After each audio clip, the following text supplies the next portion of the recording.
Estamos aquí para analizar cuál es el estado de nuestra Unión. Debemos hacer un diagnóstico exacto para poder acertar con las recetas. La situación, digámoslo claramente, no es buena. Y no lo es porque la pandemia nos ha sacudido de una forma imprevisible. Pero también la COVID ha hecho más patente la necesidad de abordar otros problemas que llevamos mucho tiempo arrastrando. Y me refiero, por ejemplo, a la gestión común de la migración, que nos hubiera ahorrado la situación y el episodio vergonzoso de Moria. Me refiero a los instrumentos incompletos para gestionar el euro. Me refiero a unos recursos propios que hoy son minúsculos. Pero hay algo en lo que sin duda hemos acertado, y es que la respuesta a esta crisis no va a ser la misma que en el 2008, porque esta vez daremos una respuesta centrada en las personas y en la solidaridad, no en la austeridad, no en la macrocondicionalidad.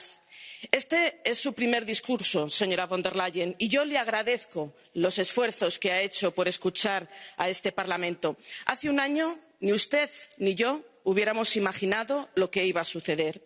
Al gran reto de la transformación ecológica y digital se suma ahora la necesidad de afrontar los efectos sanitarios, sociales y económicos del COVID, que son muchos, y además hacerlo en un contexto de total incertidumbre. Y si no lo gestionamos bien, corremos el riesgo de alimentar los discursos antieuropeos y antisistemas. Pronto comenzará la conferencia del futuro de Europa y tenemos que ver cuáles son los resultados, pero no podemos esperar a sus conclusiones. La gente nos espera a Europa, y lo peor que podemos hacer es decepcionarles. Llevamos décadas hablando de recursos propios y de fiscalidad europea, del impuesto de transacciones financieras, por ejemplo, porque es totalmente inaceptable que el peso de la recaudación fiscal en Europa caiga sobre la renta y los bolsillos de los trabajadores y las trabajadoras, y no sobre los grandes movimientos financieros y los especuladores. Hay otras propuestas también sobre las que debemos hablar. Pero tenemos que decidir, porque solo así podremos invertir en la transición ecológica y digital, atendiendo también a la dimensión social, sin dejar a nadie en el camino. Ahora es el momento de invertir en esa Europa resiliente que nos ha planteado la perspectiva estratégica.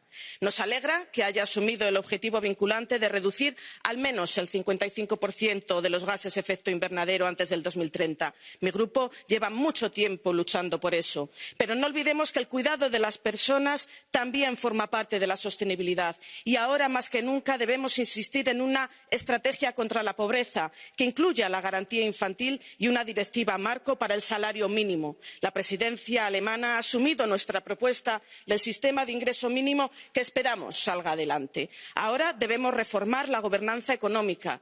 Suspender el pacto fiscal hasta 2022 fue una decisión acertada, y ahora debemos abrirnos también a una posible regla de oro para la inversión sostenible. Esta crisis amenaza a nuestras sociedades porque puede abrir brechas insalvables.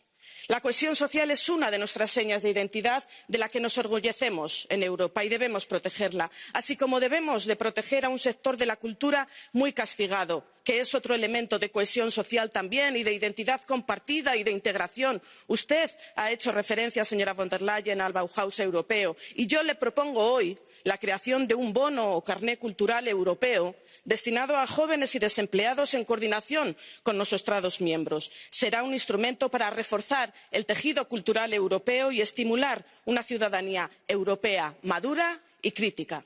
Señorías, hay una decisión fundamental que tenemos pendiente, con toda franqueza, y es la de nuestros valores. Es alarmante ver el deterioro del Estado de Derecho en algunos países miembros. No vale solo con levantar la voz, tiene que haber consecuencias. No hay democracia sin independencia judicial, y es inadmisible que haya ciudades en la Unión que se declaren libres de LGTBI. Es una deriva muy peligrosa que hay que atajar, y exigimos al Consejo que adopte una posición común de forma inmediata para empezar la negociación del mecanismo del Estado de Derecho. Decía al principio de mi intervención que el Estado de la Unión no es bueno, pero también déjenme que sea sincera. No veo ningún otro lugar del mundo donde yo quisiera vivir en este momento, precisamente porque tenemos la capacidad, los valores y las instituciones que pueden hacer frente a esta crisis de manera solidaria y eficaz. Yo me niego a resignarme. Nosotros negamos a resignarnos. La ciudadanía tiene muchas esperanzas puestas en nosotros. Por favor, no les defraudemos.